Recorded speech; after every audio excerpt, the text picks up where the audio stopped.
Matthew chapter 23. Then Jesus said to the crowds and to his disciples, "The teachers of religious law and the Pharisees are the official interpreters of the law of Moses, so practice and obey whatever they tell you. But don't follow their example, for they don't practice what they teach. They crush people with unbearable religious demands and never lift a finger to ease the burden. Everything they do is for show.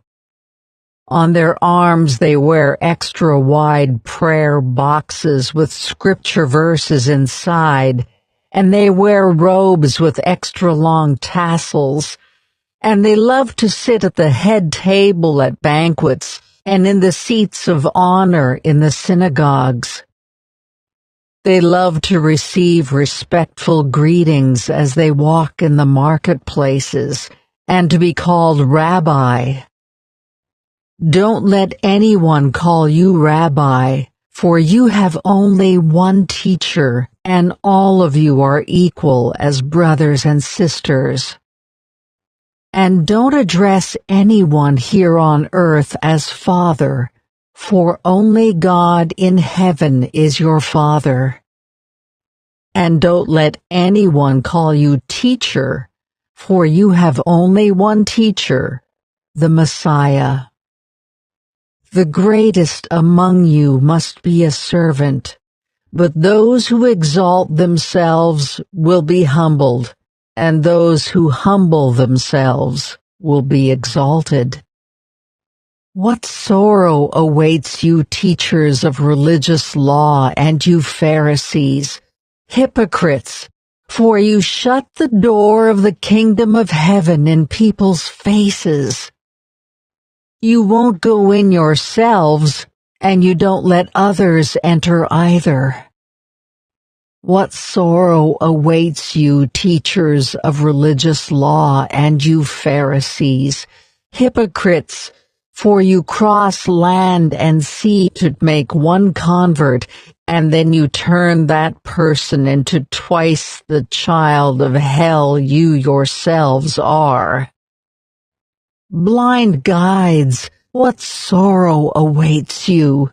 For you say that it means nothing to swear by God's temple, but that it is binding to swear by the gold in the temple. Blind fools, which is more important, the gold or the temple that makes the gold sacred? And you say that to swear by the altar is not binding, but to swear by the gifts on the altar is binding. How blind! For which is more important, the gift on the altar or the altar that makes the gift sacred? When you swear by the altar, you are swearing by it and by everything on it. And when you swear by the temple, you are swearing by it and by God who lives in it. And when you swear by heaven, you are swearing by the throne of God and by God who sits on the throne. What sorrow awaits you, teachers of religious law, and you Pharisees, hypocrites!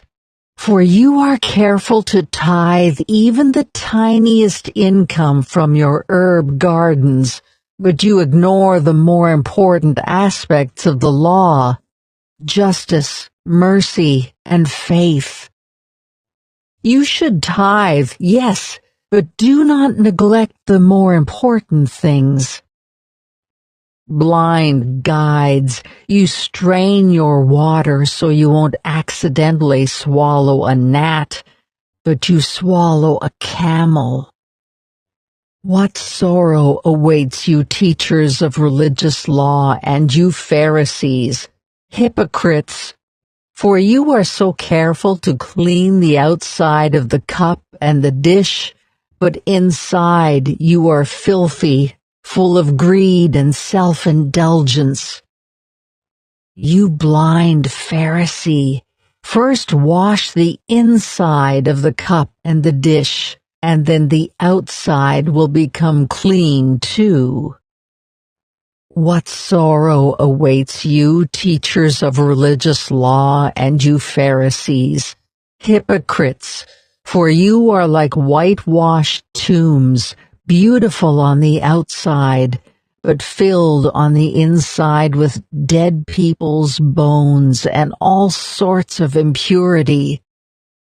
Outwardly you look like righteous people, but inwardly your hearts are filled with hypocrisy and lawlessness. What sorrow awaits you, teachers of religious law, and you Pharisees, hypocrites, for you build tombs for the prophets your ancestors killed, and you decorate the monuments of the godly people your ancestors destroyed. Then you say, if we had lived in the days of our ancestors, we would never have joined them in killing the prophets. But in saying that, you testify against yourselves that you are indeed the descendants of those who murdered the prophets. Go ahead and finish what your ancestors started.